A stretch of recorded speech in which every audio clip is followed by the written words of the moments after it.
Yogi, we cannot hear you.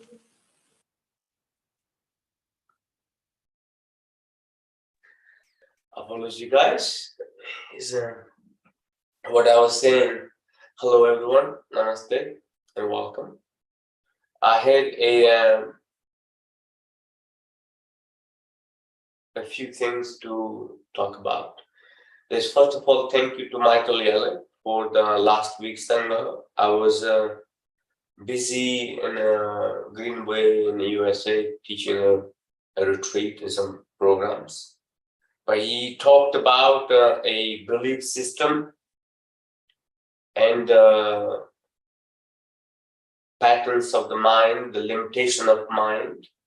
He's a very good student of mine and a great speaker on the wellness, the motivation, as well as the empowerment of the mind. So thank you, Michael, for holding it.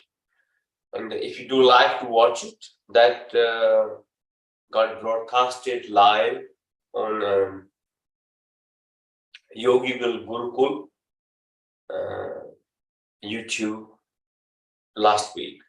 I will try to see if I can move it into my system as well. But meantime, if you do have any question, please do unmute or send a message and ask. I have a couple of questions to talk about, but if you have already, please do unmute and ask.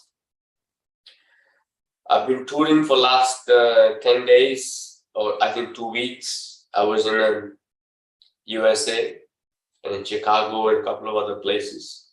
In Greenway, I was participating in Avatar Yoga Festival and 3 yoga studios in Chicago. And Greenway, there was a retreat, went very well, and hopefully to go back very soon to USA. So hopefully, I hope you enjoyed, everyone. I have 2 questions today. Somebody asked, is that give me a practical answer for how to remain calm. So let me see if I can find what somebody asked. That was came through the Instagram.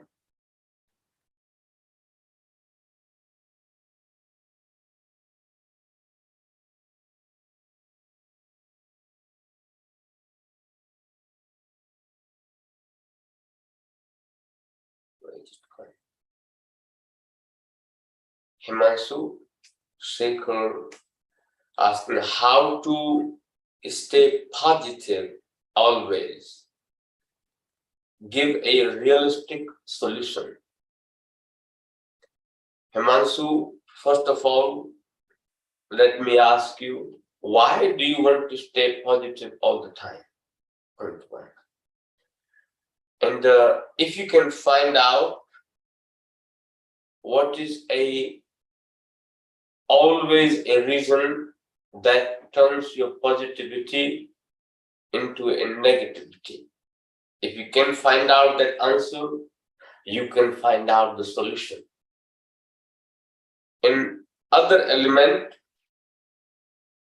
whenever you're feeling negative, asking or give a realistic solution. Every solution, in my view, is very realistic. Only matter is if you have capacity to understand or implement that solution into practice, then it becomes realistic. Otherwise, tiniest solution can be unrealistic approach. It depends on every individual in their capacity of process, implementation,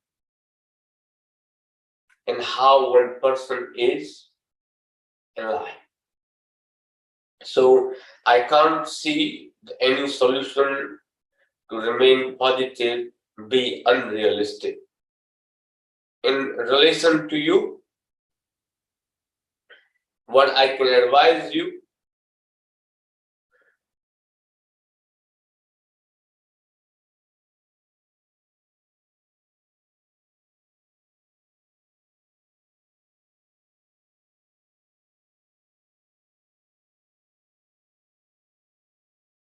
start meditating on positivity. Whenever negativity arrives in you, stay with it, meditate on that negativity with contemplation. When the negativity is happening, say, are you the negativity and why are you negative? If you can do anything about it, do it. That will turn into positivity. If you can prevent it, it can become the positivity. Or you accept that negativity, that becomes positive. There's another way to be positive when you're feeling negative. First of all, you just go for a walk, slow walking.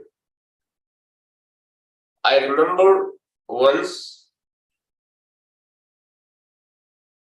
there was a guy who always carried 2 pairs of shoes. His shoe size was size 8 and size probably somewhere approximate 8.5. So he buying the shoes, I was present at the time, he bought the shoes to his perfect fit. Then he bought the one size smaller. I was there, I asked him, why are you buying those 2 pairs? He said, they are both for me. I asked him why. If you can remember, back in the days, they used to be all made from leather, very tight, old school Indian shoes that makes noise as well when you're walking, like boots, proper heavy duty, like Rajasthani shoes. I asked him, why are you buying it? He said, the second pair is also for me. I asked him why. So whenever my mind starts racing or my mind starts giving me a hard time, I will put away the perfect fit shoes, will wear the one small size, then I will go for a walk. That will really give me very positivity, take away my negativity or my anger. That will keep me always present. That was a realistic solution for that person. I said, but I don't need that. There was other teacher. Sometimes anger can be classified as a negativity. I told somebody, whenever you get angry, make sure you always carry a few green chilies with you, very spicy one. Whenever anger hits you, start chewing the green chili. And you don't stop it halfway through. You must make sure you eat both of them. Please do consult your doctor so you don't get any heart conditions or any other issues. I'm not responsible. But that can be a realistic solution to take away the anger. I can guarantee you will not be angry anymore because chili will kickstart unless you like the chilies. So every solution can be realistic. Our easiest way to prevent getting negativity, that will be the real solution. It's not about to fight the negativity, but to accept the negativity. And don't give yourself a burden to remain positive all the time. Even negativity is required to know that you are positive. So, personally, my view or a great solution for you, my friend, is to meditate.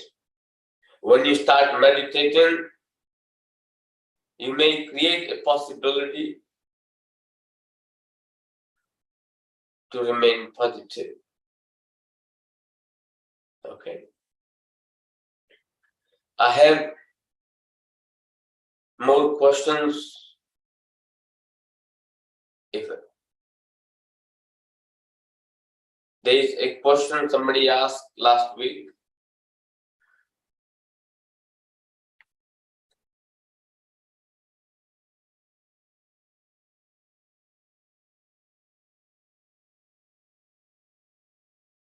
how can we learn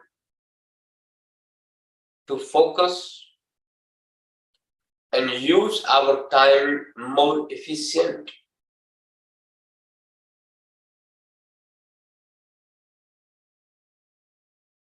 To remain focused, first of all, you need to know the direction to where you're remaining focused to. Somebody can be very negative, very judgmental, very destructive, but very focused into judging constantly and fault finding, very focused. But when it comes to constructive or creativity or acceptance, the focus disappears. It loses its attention span. So make sure first you know why and which direction you want to remain focused. To spend your time efficiently by remain focused, how can we learn to be focused? First of all, a pranayama is the very important key.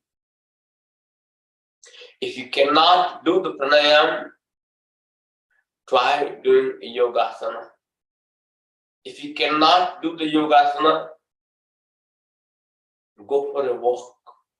But when you are walking, make sure you are aware of your feet. You are focused in any movement in your body that is happening. That may not be relevant or looking at the time when you're doing, how will that bring efficiency in the life to spending time wisely. Sometimes walking with observation can bring the attention, the how distracted one person can be when they're walking. I can see you, especially nowadays, people are walking, they're walking into people, each other, because they are so busy in the mobile phone. Sometimes people are busy window shopping. Like you go in, I can watch a lot of them in London. I can guarantee you, if you not spend time in Oxford Street, see how many people are daydreaming when they're walking and so distracted, even looking at things that they never be able to afford. But time to spend, they have lots of it. Or doing things that absolutely make no constructive contribution to their life. I've seen a very dear friend of mine who is watching a cooking show as if the person is going to cook food and cannot even start or make a toast himself, but watching 5 hours, 6 hour cooking show. And that is a absolutely, in my opinion, total waste of time. Unless your interest is in cooking, you are going to cook one day. All it creating bit hunger inside, you want to try to different food. And you go to order it into a restaurant. You will be disappointed because the something you have watched on the TV may not be the same. You're creating more disappointment and frustration. Especially when you are already subscribed by doctor not to eat that kind of food. That becomes extra dangerous. That's one example of not being focused. Must know one benefit of walking very mindfully, of developing relationship with your body, developing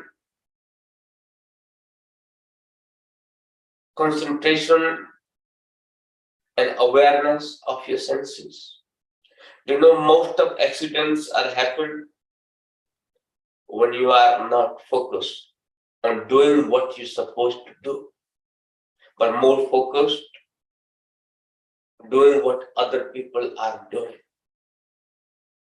I can guarantee you many people when I'm teaching a yoga class, they are more, or meditation class, they are more watching and observing and judging what I am doing, rather than listening and what they're supposed to do. An injury happens, lack of focus. Or you are walking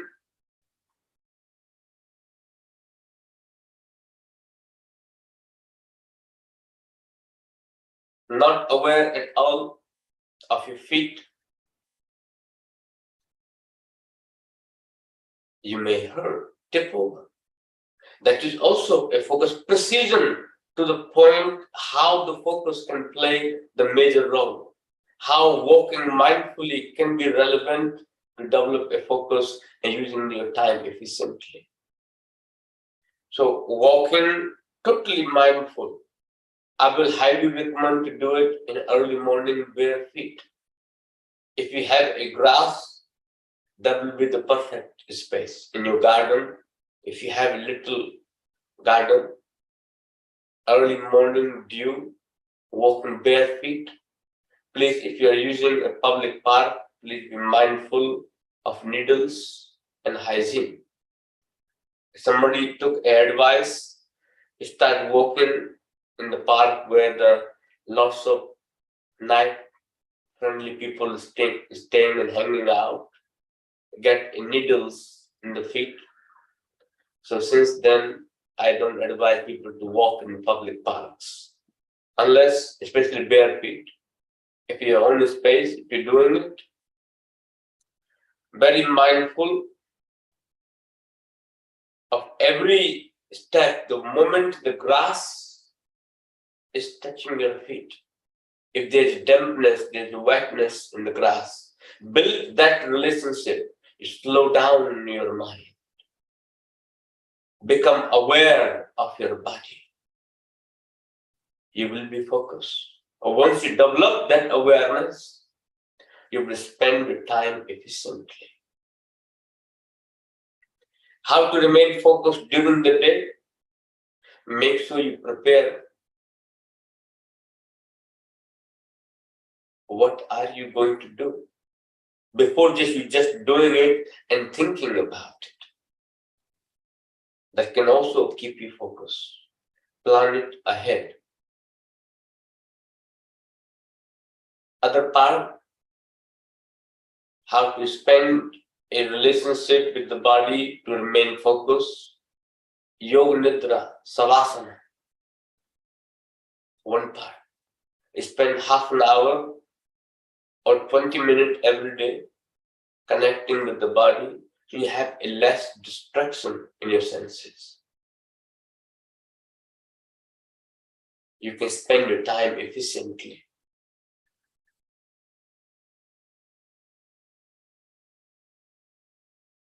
remain focused. You can also do by practicing awareness of your breath. If you can retain the focus span or your attention to your in-breath and out-breath, making sure nothing can miss. You will count maybe 20 to 0 in reverse order or 50 to 0 in reverse order. For 50 breaths, if you get distracted or you lose the count of it, go back again to the 50. You do that every day. You see how much focus it comes. Your mind becomes totally attentive and focused. But it's a matter if you are willing to do it.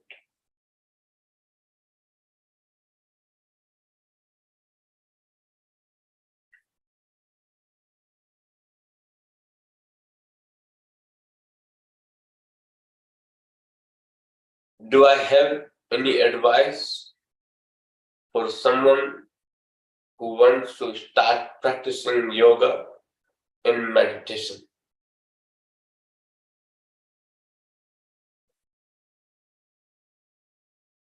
I do have advice. When you go to yoga practice, yogasana practice, or meditation practice, don't create a massive expectation from yourself to avoid disappointment. So you can continue your practice. Remember, you may be doing yoga in a group, but yoga always becomes very individual when it connects with you.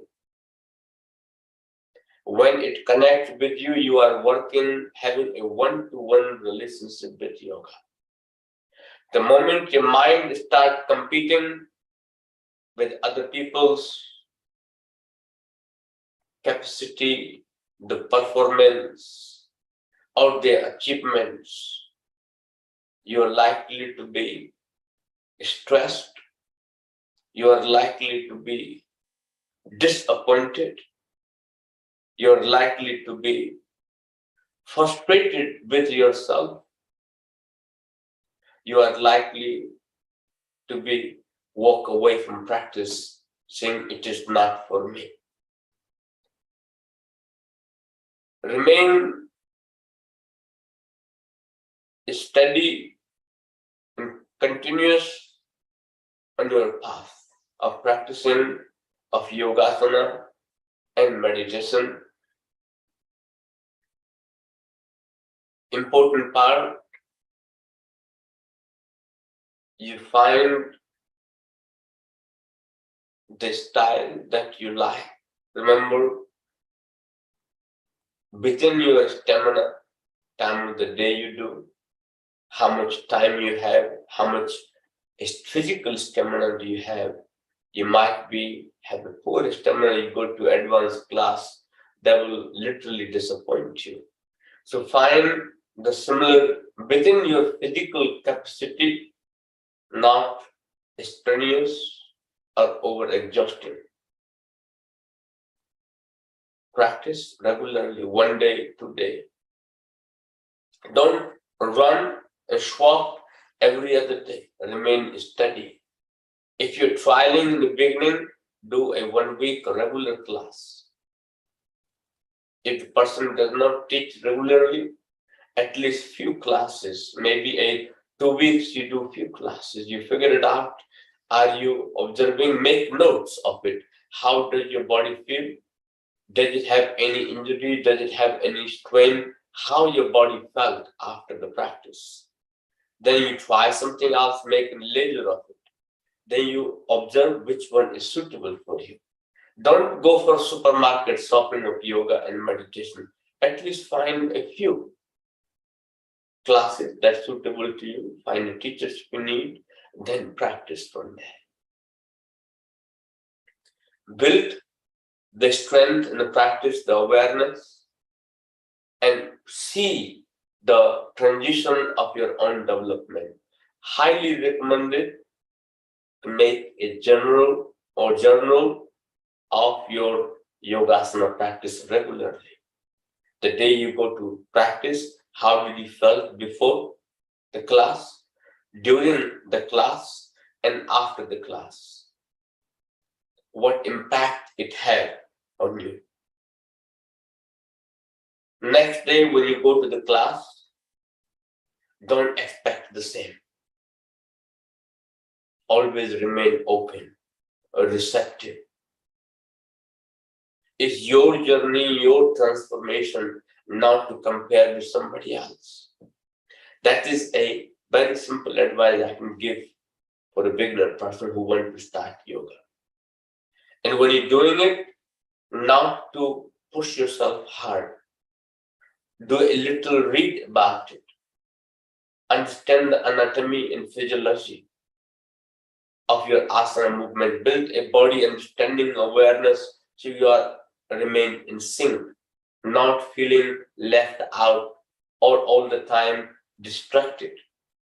Don't go on crazy on shopping because you're just about to start a yoga. You have bought every single yoga mat you can think of and brand you buy, the clothes you can buy. If it's just only becoming a habit of shopping because you want to wear yoga clothes, that's a different story. Then you go to the meditation practice. Again, simple. Learn to sit comfortably with your body. The first part. When you are meditating, you go onto the imagination world. Try to keep that low. Just connect with the body, connect with the awareness. Observe the sensation in the body. The lots of things you read about meditation and lots of other people's experience, don't try to chase them because you are just starting. You are just learning to crawl. And you are reading the people's experience who've been running or walking in the life. They are going to be disappointments. If you start expecting this, going to be disappointment. There are many teachers I have seen, they're forcing and projecting the similar experience to somebody who's new. That is a wrong practice as well from teacher side. So similarly from the student side, so amazing transformation or a blissful experience in a 1 hour yoga practice, it might have created some looseness in the physical body because you have just done some exercise, may have created good blood circulation, but that does not mean you become totally enlightened in the 1 hour yoga practice or 2 hour yoga practice. That is a fake advertisement. It may have created some witness, the awareness in the body. That does not mean there are many people doing such advertisement, but it is not the truth. So when you start practicing the new practice, don't get sucked. Don't buy into this fake wow factor. Somebody else having it, I want it too. Marketing. So just connect with yourself. Connect with the teacher. Find humility and not too much filled with the self-obsession of self-ego. Avoid that. It's the biggest hindrance. You can find it. Avoid it. So if somebody is planning to practice yoga and meditation, what advice I can do? Find a teacher first. Try the classes that's suitable to you. As suits your physical capacity, physical endurance, your mental endurance that you can survive into it. And try it for a couple of weeks. Then you make a decision and keep a regular journal, track of your growth. How did it make you feel? And have no expectation when you go to the class. If you have done the same class before, you go in second time, third time. Every time you go, as if you are going first time. You will have a very tremendous transformation and lot more powerful in your own practice.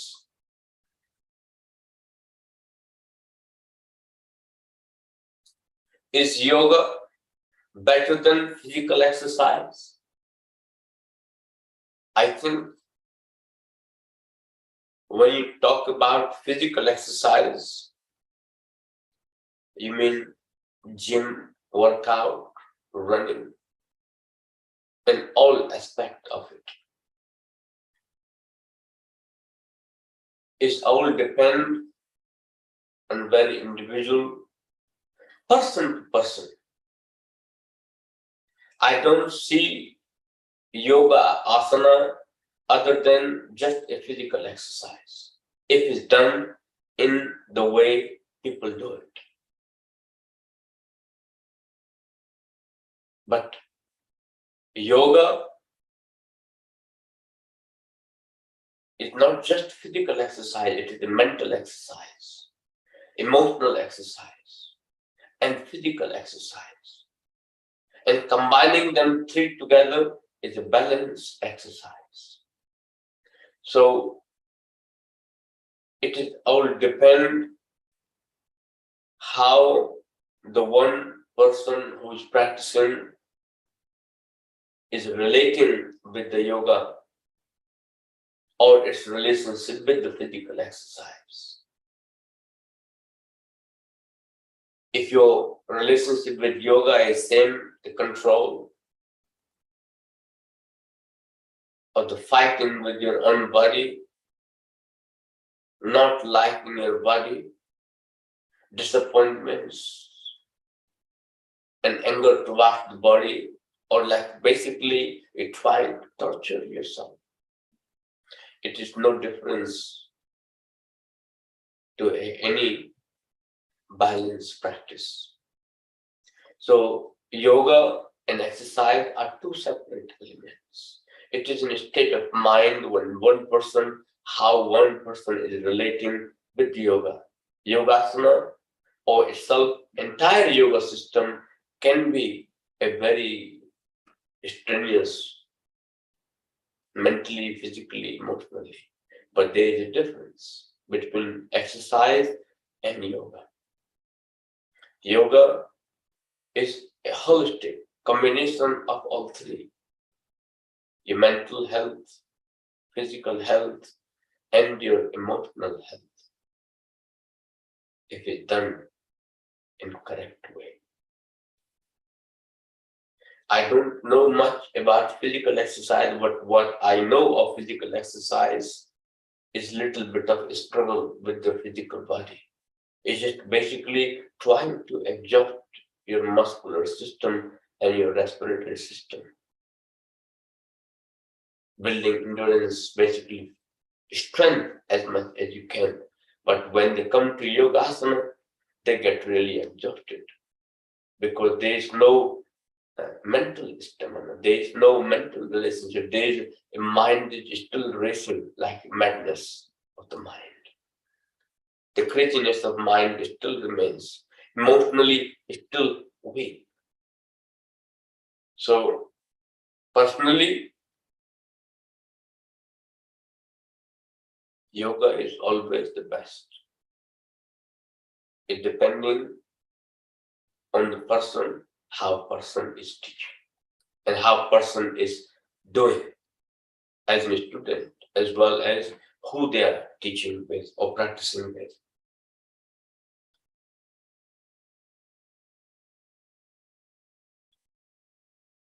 Is yoga a religion? Yes, yoga do make you religious. I don't know about if yoga is religion, but yoga can make you religious about whatever religion you are following, whatever religion you are believing in. Yoga can help you to strengthen your ties with your religion, no matter what religion you are from. So yoga helps you to become religious equals whatever religion you would like to follow, whatever religion you relate to.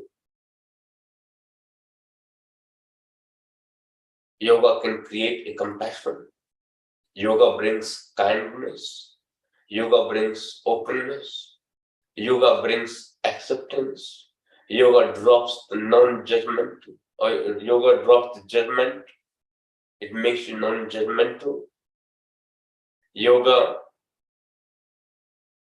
creates a possibility of lightness in the body, the openness in the body, and the awareness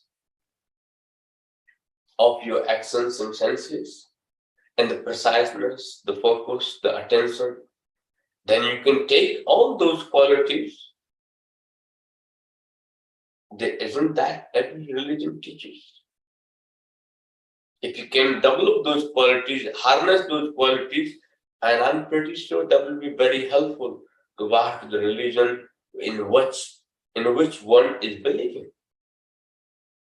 So yoga helps you to become religious, makes you greater strength within your body to create openness, create love inside you, create a compassion inside you. Once you are religious about your health, your emotional health, physical health, mental health, that's what yoga makes you religious too. Once those are healthy, yoga is not concerned about what religion you belong to, but yoga is concerned, as far as I'm aware of, yoga is concerned is your mental health. How religious you are about your mental health. How religious you are about your physical health. How religious you are about your emotional health. That is yoga's concern. And I believe that is the best concern that any religion can have. So in one sense, yoga is a religion, but a religion about wellness. Religion about greater potential of you while you are in the body. Awakening the greater potential inside you. Connecting to your maximum capacity. Building that stamina and the power inside you so you can flourish to achieve whatever you like to achieve. Yoga is a religion to give you a fuller life. Yoga is a religion to feeling happy.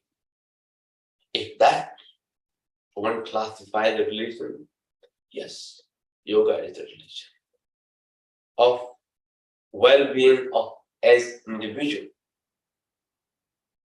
On that note, that will be enough for today.